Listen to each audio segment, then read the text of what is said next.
Hello guys, welcome to my mini blog. আজ সকাল সকাল বীর হনুমানজির দর্শন পেয়ে গেলাম। বাহ, কি সৌভাগ্য আমার। এরপরেই দেখলাম সে যেভাবে জল খাচ্ছে তাতে দেখে মনেই হচ্ছে যে অনেকক্ষণ ধরে তেষ্টায় রয়েছে বা অনেক দিন ধরে তেষ্টায় রয়েছে।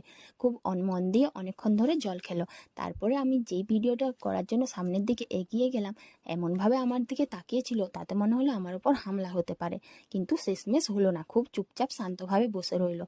আসলে এখন যে গরম পড়েছে তাতে শুধু আমাদের যে কষ্ট হচ্ছে, গরম লাগছে তা না, বনের পশু পাখিদেরও গরম লাগছে, কষ্ট হচ্ছে, কিন্তু তারা বলতে পারছে না। এরপর চুপচাপ কিছুক্ষণ বসে থাকার পর হনুমানটা চলে গেল। তারপরে আমার ছেলে শুরু হয়ে গেল বদমাইশি, সে চায় এখন আইসক্রিম খেতে।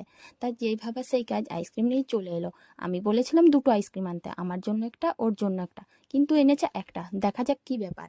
তারপরে ও আমার হাতে দিয়ে দিল লজেন্স। কি আর করার আছে, লজেন্সই খেতে হবে। আরও আইসক্রিমটা খুলে বেঞ্চিতে বসে বেশ আইস করে মজা নিয়ে নিয়ে খাচ্ছে আর বলল খুব সুন্দর।